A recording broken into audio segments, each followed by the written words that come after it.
Binabati ko po ang lahat ng mga kapatid sa Iglesia ni Cristo sa buong daigdig. Sana po ay manatili tayong lahat sa maalab na paglilingkod at sa puspusang pagganap sa mga gawain ng Iglesia at lalong-lalo na po ang pagpapasakop sa kanyang pamamahala ng ating minamahal na kapatid na Eduardo B. Manalo. Si Senador Rodante Marcolita, alam niyo naman, hayag na siya ay kaanib sa Iglesia ni Criston Tatag ni Felix Manalo. Pero ang isa sa mga katanungan dito, kung ang kaniyang pag-anib sa Iglesia ni Cristo ay para ba matunghayan yung katotohanan? Ang tunay na Iglesia, ang tunay na pananampalataya, o dahil ba ito'y malaking suporta para sa pagiging politiko? At nanawagan siya na mananatili daw umano na masunurin sa tagapamahala. Pero nakagagulat na aral, di ba ito sinubukang i-research ni Senador Rodante Marcolita? Bakit? Dahil binanatan tayo sa Iglesia ni Cristong kay Felix Manalo na ang pagsamba daw sa mga larawan ay Diyos-Diyosan, pero sila may aral na sinamba ang tao na para sa kanila hindi Diyos, at iyon ay ang ating Panginoon Jesucristo. Ang pagkakilala namin sa likas na kalagayan ng Panginoong Kristo ay tao at hindi Diyos. Pinararatangan po ang Iglesia ni Kristo na hindi daw po kami kumikilala kay Kristo. O kaya, minamaliit daw po namin ang Panginoong Kristo. Hindi po. Kaya ipinagpauna ng kapatid na Joel na ang pagkilala po namin sa Panginoong Kristo batay sa pagpapakilala ng Biblia. Inisa-isa, anak ng Diyos, ginawang Panginoon, ginawang tagapagligtas, tagapamagitan, inilagay ng Diyos sa kaiba-ibabawan ng lahat ng mga nilalang, pinadakila at inyutos ng Diyos na sambahin. Kaya kami po, na mga kaanib sa Iglesia ni Kristo, sumasamba sa Panginoong Kristo, hindi dahil sa siya'y Diyos, kundi utos ng Diyos na siya'y sambahin. O, iyon. Utos ng Diyos na siya daw ay sambahin. Kaya, mga mahal na kapatid, sa pagkakataong ito, tatalakayin natin ang mga talata na ginagamit ng mga ministro ni Felix Manalo kaugnay sa sinabing utos ng Diyos na itong tao na pinanindigan nila hindi Diyos ay dapat sambahin.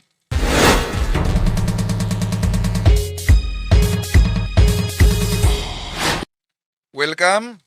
Itong inyong lingkod muli makasama ninyo sa pagkakataong ito, Brad Windel Talibong, sa ating pananampalataya at katwiran channel din sa Facebook. At kung meron man kayong mga katanungan, pwede niyong i-comment dyan sa ating pananampalataya at katwiran. No?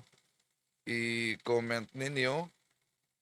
At kung saan man, para malaman natin saan naabot itong ating talakayan, inanyayahan natin na mag-comment din kayo kung saan kayo nagsubaybay, tulad ni Cresty Concepcion. Sir, nasa Pasig ka na ngayon? Oh, di po, si Fernando Cantijo, si sa Baguio, si Tami V. Lisario sa Legazpi City. Welcome sa lahat na mga sumusubaybay, at nanyiyahan din natin, huwag kalimutang pindutin ang like sa ating live, at huwag din kalimutang mag-subscribe kung bago ka lang, at pindutin ang bell button para updated kayo, mag-comment at i-share ninyo. At inaanyayahan din namin kayo na subaybay at isubscribe ninyo sa di pa nakasubscribe sa ating Pananampalataya at Katwiran channel, nasa link. At ang Factbusters PH kay Kaburnok, nasa link din.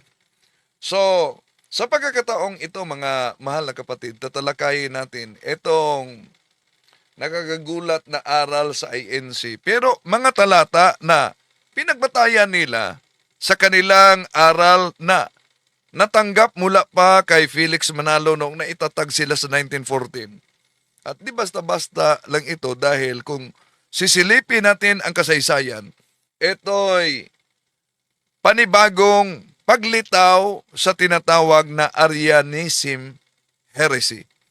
Yung si Arius noon na nagtuturo na si Kristo'y tao at hindi Diyos.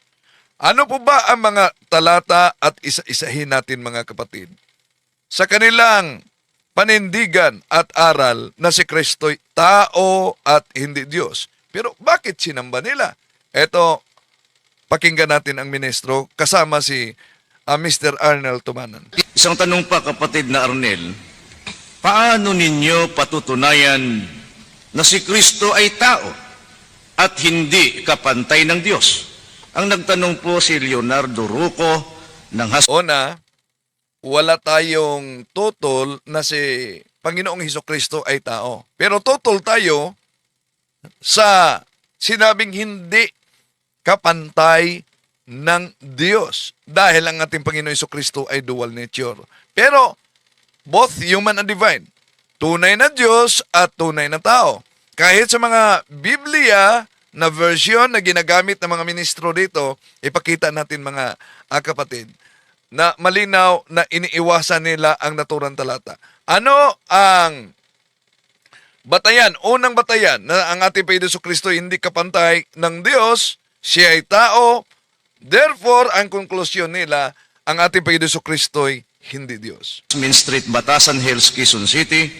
Itong katanungang ito, kapatid na Arnel, na paano natin patutunayan na si Kristo ay tao at hindi kapantay ng Diyos. Ang pagkilala po ng Iglesia ni Kristo, mga mahal po naming mga panauhin, ay batay po sa itinuturo ng Biblia kung ano ang tunay. Una, sang-ayon ba kayo nitong aral na yan? Meron tayong boses ng masa diyan, pwede niyong pindutin yes or no, no? Sa katanungan, matanggap ba ninyo ang aral na ito na si Kristo'y hindi Diyos, siya'y tao, dapat sambahin. Yun ang kanilang tinatalakay din dito at ang mga talata, mga kapatid, kung bakit ang ating Panginoong Jesucristo ay hindi Diyos. Anong talata yon?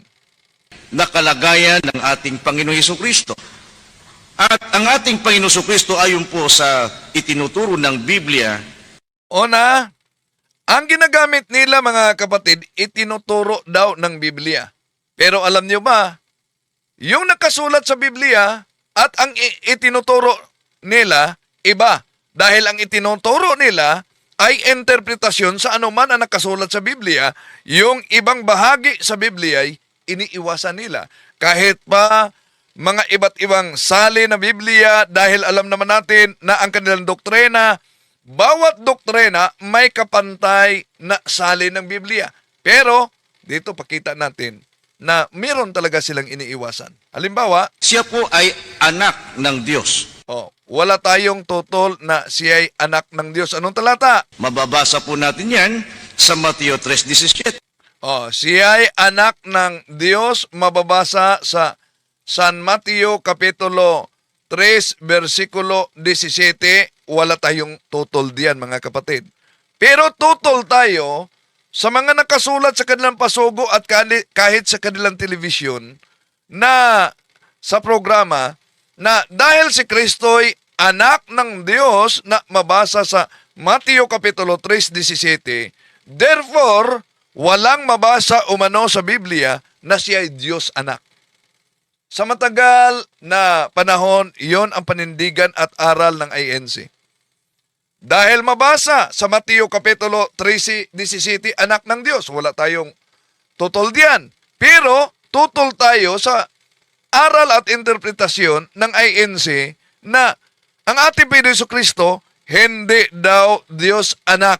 Nasa Pasugo Magazine at ipinangaral nila yan. Bakit? Una, kung napanood ninyo, may ginagamit silang salin na ito. Ito, makita ninyo, yon ang tinatawag ang salita ng Diyos. Ginagamit yan ng mga ministro ni Felix Manalo. But ipinakita ko sa inyo, itong salin na ito, ang salita ng Diyos. Dahil, ito'y salungat sa aral ng INC na sinabi nilang walang mabasa na si Kristo'y Diyos anak. Ang mabasa, siya'y anak ng Diyos. Bakit? Dahil sa saling ito na hinawakan ng mga ministro, ating mabasa sa Juan Kapitulo 1:18 mga kapatid, na ang nakasulat, wala pang nakakita sa Diyos Ama. Kahit kailan, subalit ipinakilala siya sa atin ng Diyos Anak. O, di ba? Ginagamit din nila ang salin na ito dahil alam naman natin na bawat doktrina nila may kapantay talaga na salin ng Biblia. Pero nagtaka tayo, bakit sinabi ng mga ministro ni Felix Manalo na mabasa sa Biblia na si Kristo'y anak ng Diyos, pero nasa kanilang Pasugo Magazine at turo talaga nila yan. Walang mabasa sa Biblia na siya'y Diyos anak. Dito pa lang sa salin na hinawakan ng ministro, wala na. Oh. Ito, Juan 1:18, ang salita ng buhay, wala pang nakakita sa Diyos Ama kahit kailan. Subalit, ipinakilala siya sa atin ng Diyos Anak.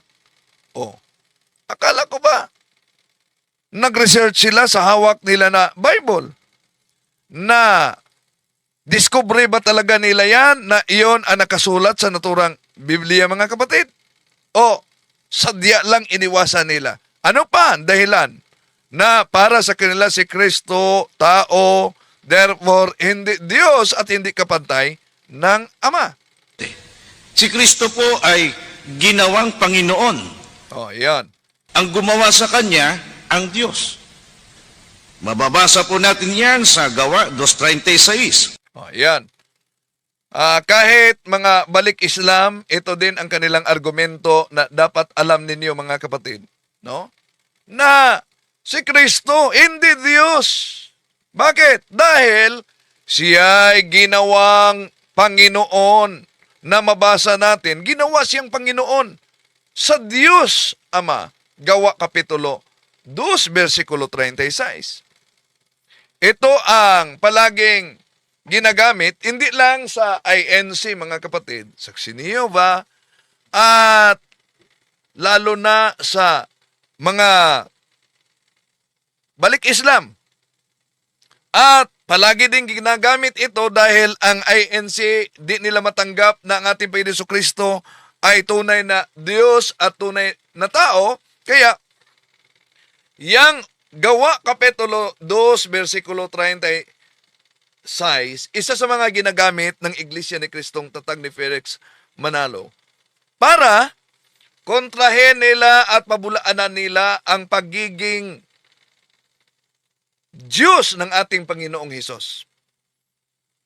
Dahil sa mabasa Gawa Kapitulo 2, versikulo 36, siya'y ginawa na Panginoon.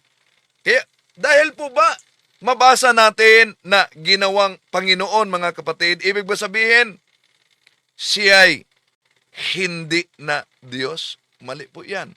Ito ang kadalasan ginagamit nila na narinig niyo naman, pero di binasa, basta sinipi lang Gawa Kapitulo 2:36. Ito ang mabasa sa kanilang panindigan. Kaya't dapat malaman ng buong Israel na itong si Jesus na ipinako ninyo sa cross ay siyang ginawa ng Diyos na Panginoon at Kristo. So, yon ang kanilang ginagamit. Gawa 2:36. Ginawang Panginoon at Kristo. At kung ganun daw mga kapatid, malinaw na ang ating Panginoon Jesucristo hindi Diyos. Ang tanong, paano ninyo sasagutin itong argumento ng mga balik Islam at sa Iglesia ni Cristo gamit ang Gawa Kapitulo 2, versikulo 33, 36, therefore ang ating Panginoong Hesus, dahil ginawang Panginoon, hindi daw umano Diyos. Una, kung literal ang pag-unawa sa Gawa Kapitulo 2, versikulo 36, mga kapatid, na hindi Diyos ang ating Panginoon Jesucristo, siya'y Panginoon, pero hindi Diyos. Ibig sabihin, dalawa ang Panginoon para sa INC. Panginoon na hindi Diyos, Panginoon na Diyos, yun ang Ama. Yung hindi Diyos, pwedeng sambahin. Ito ang kanilang aral diyan at ito ang ating lilinawin mga kapatid sa paggamit nila sa iba't ibang sitas, no? Okay. Kung sisilipin natin sa Acts chapter 2 verse 36 sa English version, God made Jesus as Lord and Christ. Kaya, para sa kanila, lumalabas mga kapatid na hindi totoong Diyos ang ating Panginoon Jesucristo. Pero ang tanong, ginamit ba nila ang common sense at logic sa pagbasa nila sa naturang talata, Gawa Kapitulo 2, versikulo 36, mga kapatid? Bakit? Dahil yung rason na yan ay very illogical talaga. Bakit very illogical? Dahil mabasa ang ginawa ng Diyos, God made, so therefore, mga kapatid, kung susuriin natin, very illogical talaga. Bakit? O, tingnan niyo ang mabasa sa 2 Corinthians chapter 5 verse 21. New International Version. God made him, referado kay Kristo, who had no sin, to be sin for us, so that in him we might become the righteousness of God. O, batay sa naturang talata na nabasa natin mga kapatid, makita natin diyan na ang ating Panginoong Hesus, ano daw? Made no sin. Sinong naggawa niya na walang kasalanan? Ang Diyos. So ang tanong, ibig ba sabihin, nung nakasulat na God made him no sin, noong bata pa ang ating Panginoong Hesus, ay siya'y makasalanan? Kaya therefore, ganun din ang Gawa Kapitulo 2, versikulo 36. Ginawang Panginoon siya, hindi ibig sabihin mga kapatid na hindi siya Diyos. Panginoon lang siya, hindi siya Diyos. At Panginoon siya noong ginawa siyang Panginoon sa Gawa Kapitulo 2, versikulo 36. Pero, kung sisilipin talaga natin mga kapatid yung binasa ng mga ministro ng Iglesia ni Cristo sa talata, bago ang Gawa Kapitulo 2, versikulo 36, sisilipin niyo ang nakasulat sa Gawa Kapitulo 2, versikulo 34, 35. Alam niyo ba ano ang nakasulat? Ito po ang nakasulat mga mahal na kapatid sa naturang talata. For David did not go up into heaven, but he himself said, the Lord said to my Lord, sit at my right hand until I make your enemies a footstool for your feet. Napakalinaw sa talata na ating ginamit diyan mga kapatid. Sa talatang 34 at ituloy sa 35 na sinipi diyan ni Apostol San Pedro mula sa sulat ni Propeta David sa Lumang Tipan. Asan yan sa Lumang Tipan? Nasa Psalm chapter 110:1, ito ang mabasa natin. A Psalm of David, the Lord says to you, my Lord, Take your throne at my right hand, while I'll make your enemies your footstool. Diyan kinuha ang nakasulat sa gawa, mga mahal na kapatid. Ang tanong, dahil nakasulat sa Salmo o Awit, Kapitulo 10,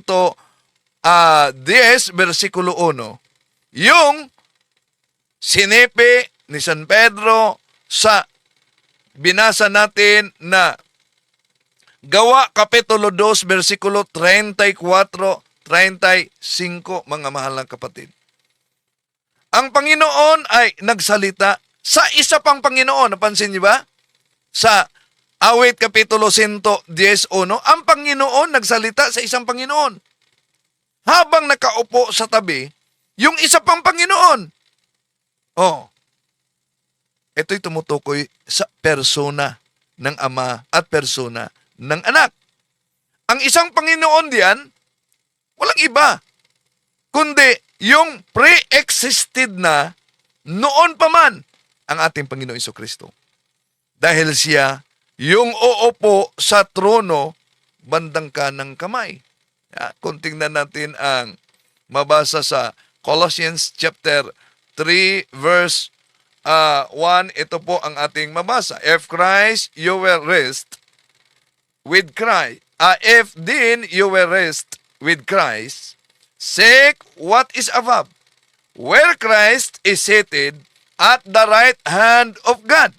So, napansin ninyo sa Colossians chapter 3 verse 1 na ang ating Panginoong Hesus ay nakaupo sa kanang kamay ng Diyos. Ito din ang binanggit sa Marcos Kapitulo 16, versikulo 19.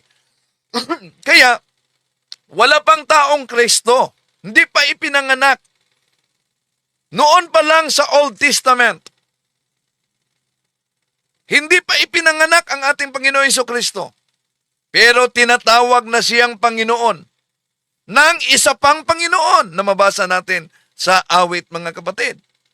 So, malinaw, napakalinaw na itong Panginoon noon, walang hanggang ang kaniyang pagiging Panginoon, kaya hindi siya tao noon, kundi Panginoon siya, at itong Panginoong ito na nagkatawang tao, kaya both human and divine. At ang Panginoon nito, hindi lang bastang Panginoon, kundi Panginoon Diyos. Dito pa lang, mga kapatid, napakaliwanag na ang ating Panginoon Jesucristo ay tunay na Diyos at tunay na tao na hindi matanggap sa Iglesia ni Cristo. Natatag ni Felix Manalo. Hindi ko mo, dahil tinatawag siyang Panginoon at ginawang Panginoon, hindi na siya, doon lang nagsimula ang kanyang pagkapanginoon. Bakit? Dahil kung sisilipin natin, naalala niyo ba, yung si Santa Elizabeth mismo, tinawag ang ating Panginoong Jesucristo. Noong bumisita ang Mahal na Birhen Maria sa kanya, yung buntis pa, anong sabi ng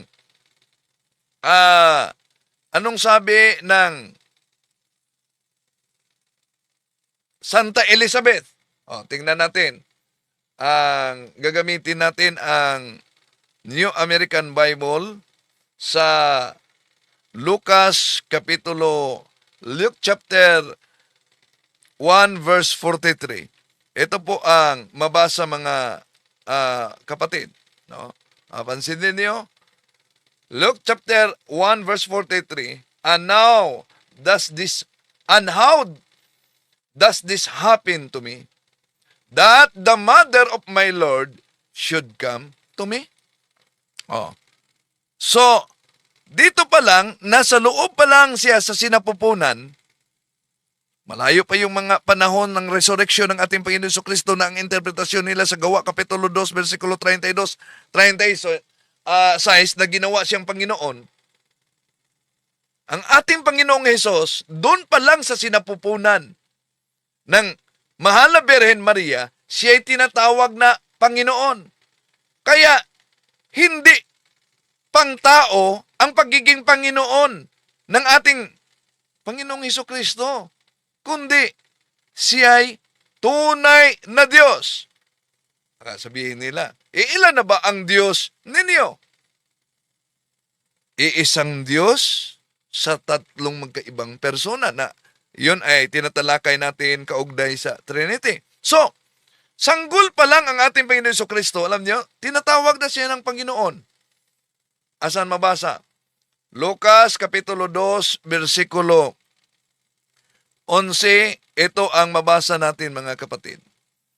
Today in the town of David, a Savior has been born to you. He is Christ the Lord.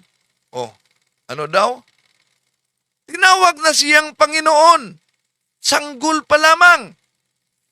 Malayo pa yung panahon na ginawa siyang Panginoon sa Gawa Kapitulo 2, versikulo 32-36 after resurrection mga kapatid.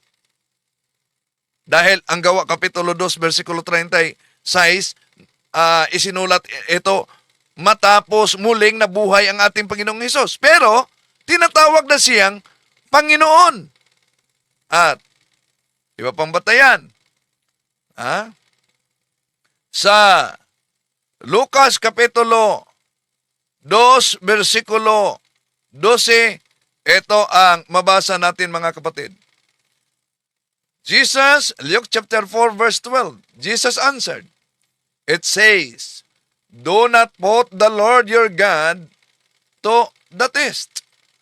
Dito, ang kausap ng ating Panginoong Hesus, walang iba ang demonyo. Oh. So, malinaw na sa sarili ng ating Panginoong Hesus, yung tinuturo niya na your Lord and your God. Yun ang sabi niya kay Satanas during sa temptation. Dahil si Satanas yung kaniyang kausap na nagtukso ng ating Panginoon Jesucristo. Kaya sinabi ng ating Panginoon Jesucristo, do not put the Lord your God to the test. Yung Lord your God na sinasabi ng ating Panginoon Jesucristo, walang iba kundi patungkol yon sa Kanya. Kung hindi si Jesus ang Lord your God diyan, sa naturang talata, Luke chapter 4, verse 12, ang Ama ba? Samantalang ang ating Panginoong Hesus at si Satanas ang nagkausap diyan noong tinukso ang ating Panginoong Hesus. Kaya napakalinaw mga mahal na kapatid na yung talatang ginagamit nila para lang patunayan ng ating Panginoon Jesucristo ay tao sa likas na kalagayan, hindi Diyos. Gawa Kapitulo 2, versikulo 36. Maling gamitin yan. Tuloy natin. Si Kristo po ginawang tagapagligtas. Ang ating Panginoon Jesucristo ginawang tagapagligtas. Asan? Gawa? Ang Diyos po ang gumawa sa Kanya na siya, si Kristo, ay ginawang tagapagligtas. Gawa 5:31. Yan. Gawa 5:31. Halimbawa, may isang guro, kinumbinsi siya, halimbawa mga kapatid, kinumbinsi siya. Gawin kitang guro sa isang paaralan. Noon bang ginawa siyang guro sa isang paaralan, hindi siya guro noon?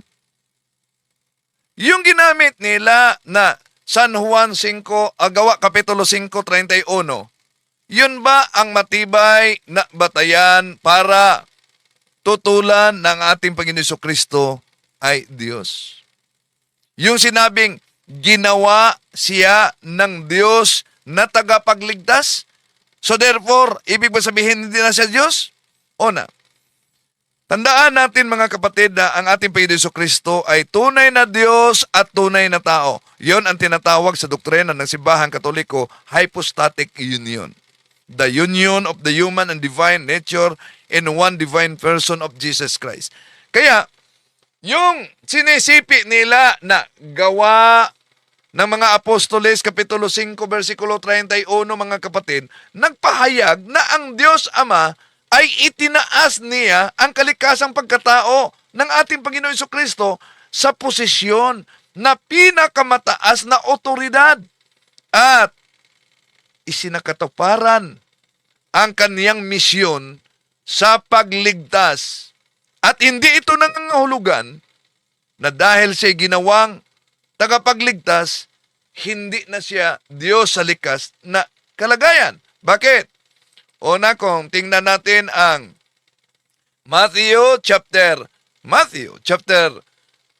verse 21, New American Bible, she will give birth to a son, and you shall name him Jesus, for he will save his people from their sins. O ano daw? Iligtas niya ang sangkatauhan sa kasalanan. Ngayon, ang tanong, kung siya'y tagapagligtas sa kasalanan, ang tao ba ay makapagligtas sa kasalanan? Kung tingnan natin ang Psalms chapter 146 verse 3, do not trust in noble men, and mortal man, in whom there is no salvation. Walang kaligtasan sa tao.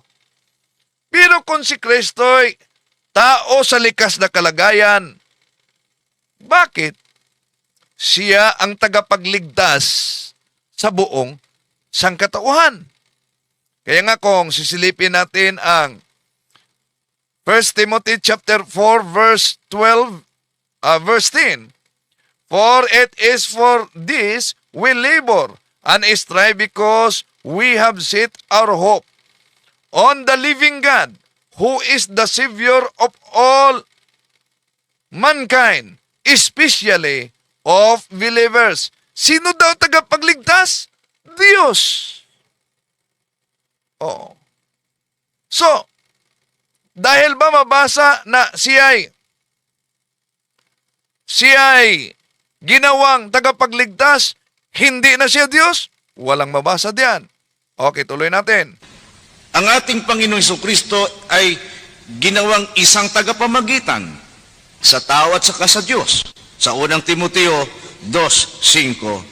Wala tayong tutol na ang ating Panginoong Hesus ginawang tagapamagitan. At dahil diyan, gagamitin nila ang salin, lalo na ang Contemporary English Version. Bakit? Dahil sa Contemporary English Version, ito ang mabasa, mga kapatid. There is only one God, and Christ Jesus is the only one who can bring us to God. Jesus was truly human, and He gave Himself to rescue all of us. So, batay sa Contemporary English Version, o di po ba, mabasa diyan na ang ating Panginoong Hesus ay tunay na tao? Totoo. Wala tayong tutol diyan, mga kapatid. Yung ginagamit nilang unang Timoteo, Kapitulo 2, versikulo 5, na nagsasabing, for there is one God, and there is one mediator between God and men, the man Jesus Christ. Wala tayong tutol diyan.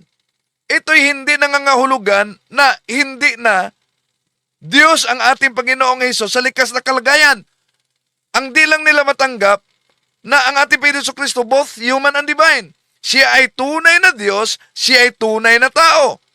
At ang talatang iniiwasan nila, ginagamit nila ang Contemporary English Version sa unang Timoteo Kapitulo 2, versikulo 5.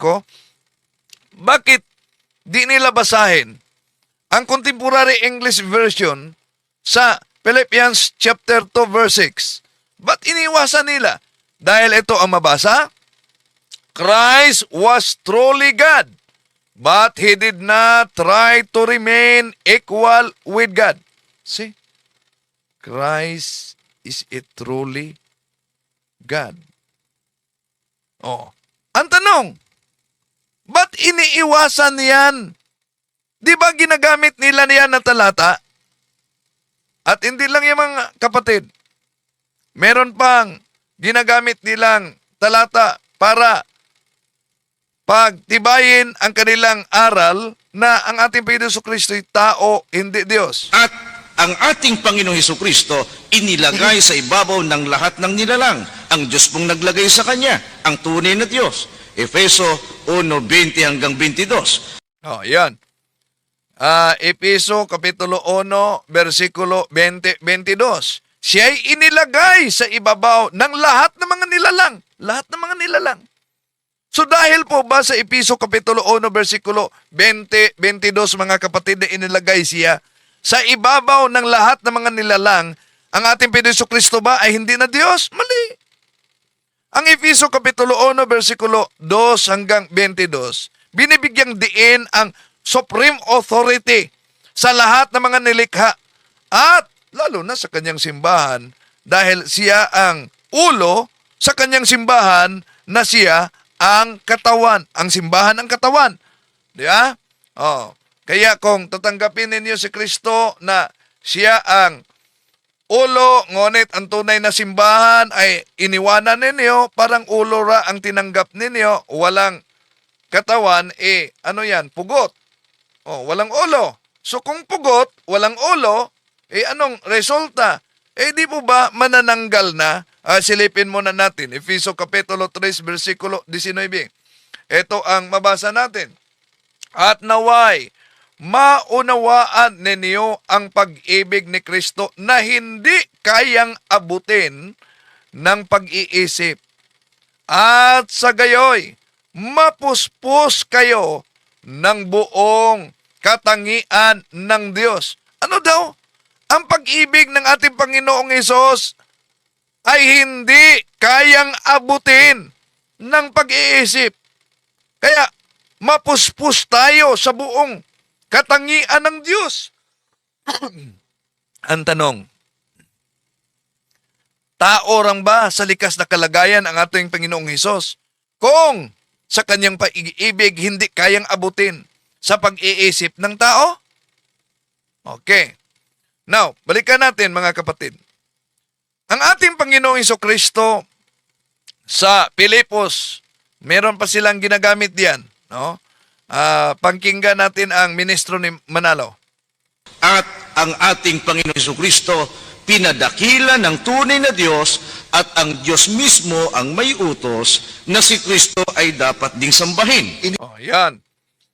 Pilipos Kapitulo 2, versikulo 9 hanggang 11, ang ating Panginoon Jesucristo umano ay pinadakila ng Diyos Ama, inutos na dapat siyang sambahin kahit tao siya. Ang tanong dito, mabasa nga ba talaga sa Pilipos Kapitulo 2, versikulo 9 hanggang 11, na inutos ng Ama na sambahin ang ating Panginoong Jesucristo para sa kanyang kaluwalhatian kahit siya'y isang tao at hindi Diyos? Very illogical na aral. Bakit? Hindi daw Diyos ang ating Panginoong Jesucristo. Pero, mabasa sa Biblia, mga kapatid, na sinamba ng mga tao ang ating Panginoong Jesucristo.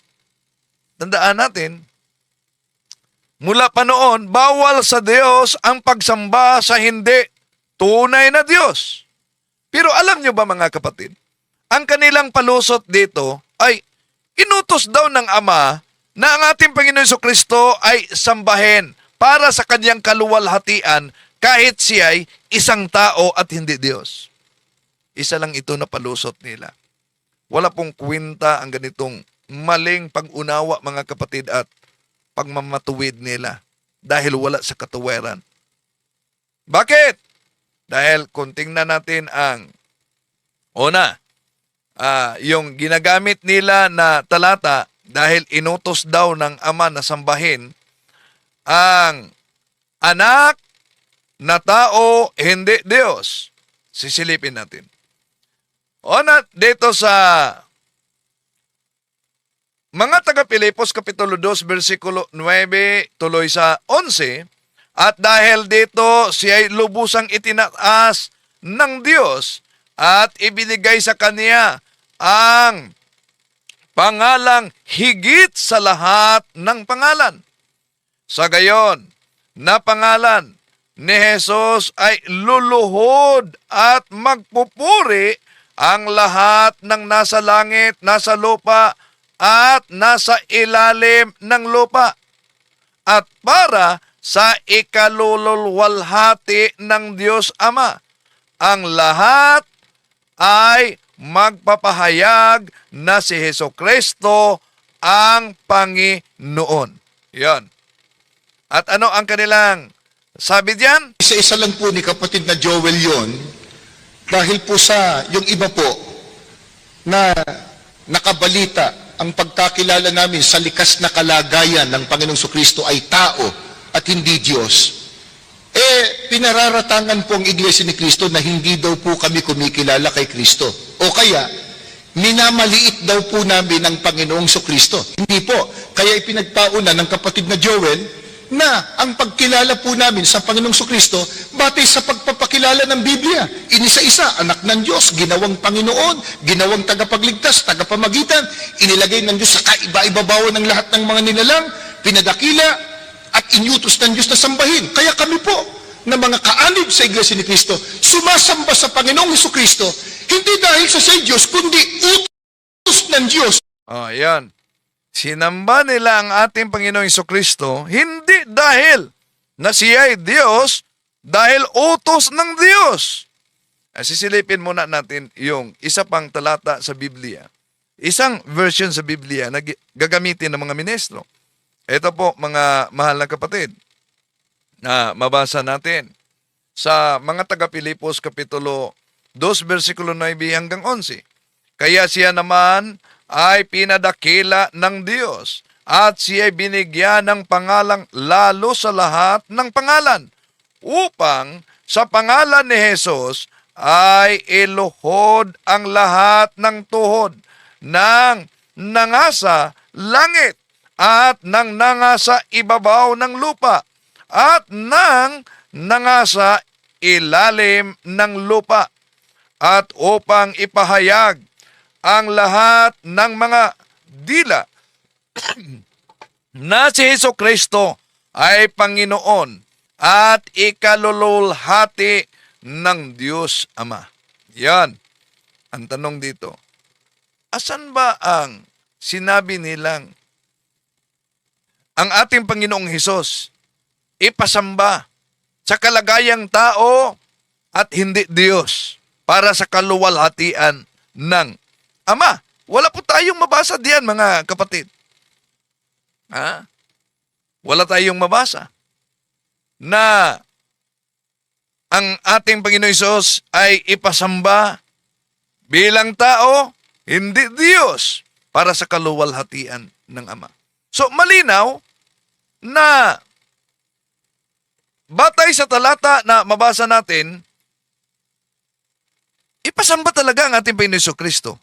Pero wala pong utos na mabasa na inutos ng Ama mismo na sambahin si Kristo na tao.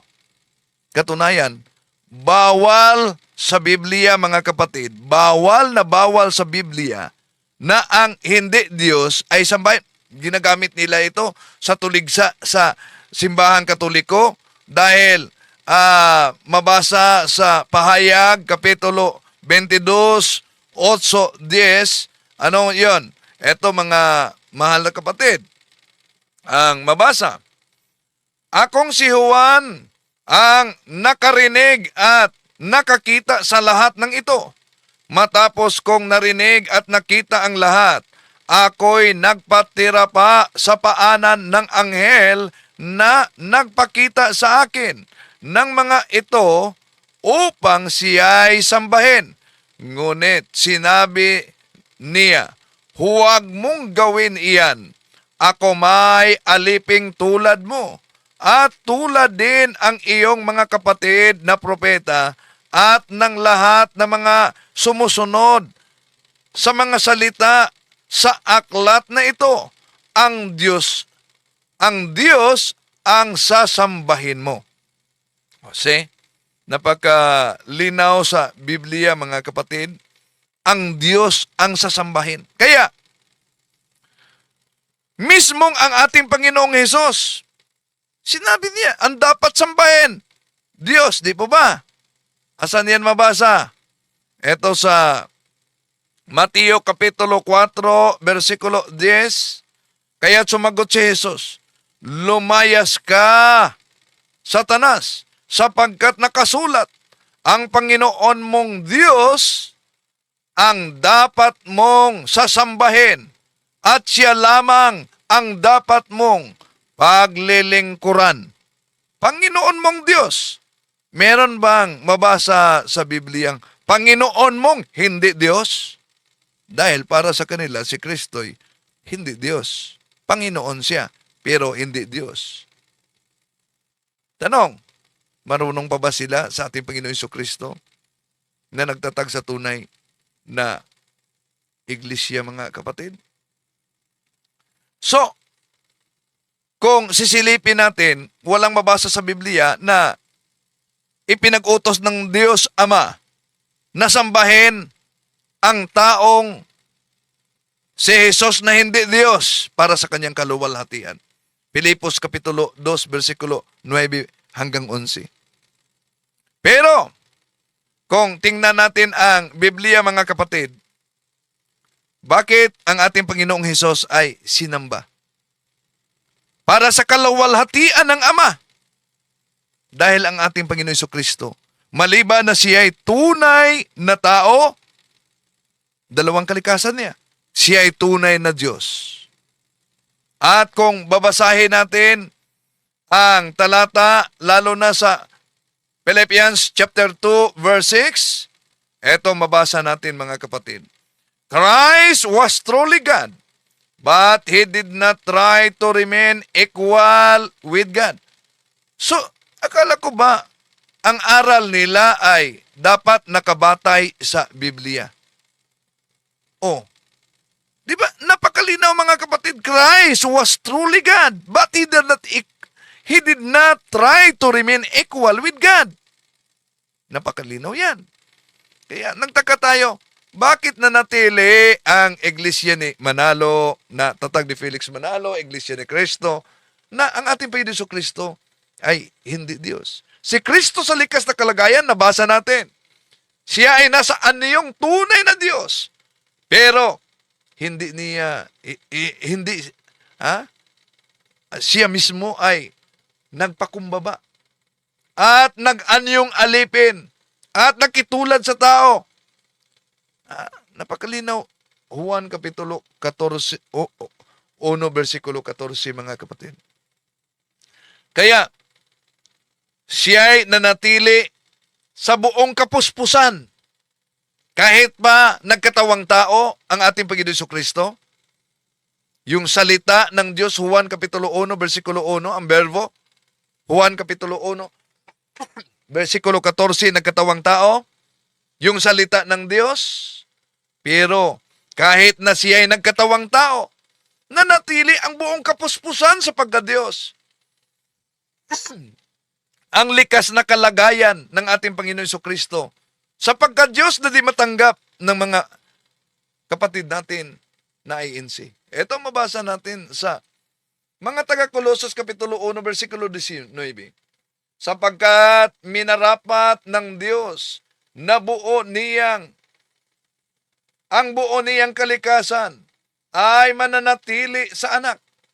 Minarapat ng Ama na mananatili sa anak ang kaniyang kalikasan. Anong ibig sabihin ng minarapat? Tapos na pong ganap ang desisyon. At kailan naganap? Noong si Jesus ay naghubad ng pagkapantay niya sa Diyos.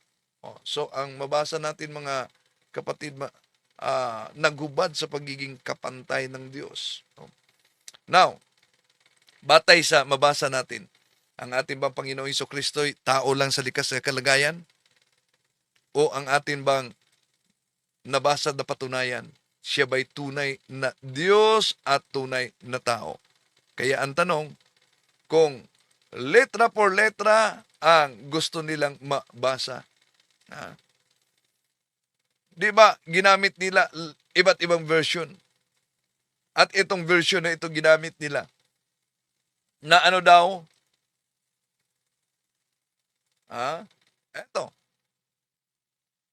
there is only one God, and Christ Jesus is the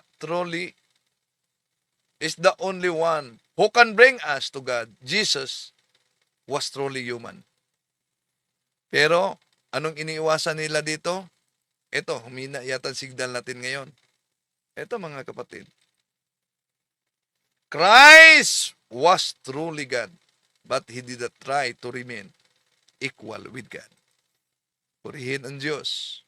Mga kapatid, sana ang ating pagtalakay na ito magiging gabay, lalo na sa mga nagsasaliksik sa katotohanan. I am Catholic, I am alive, I am the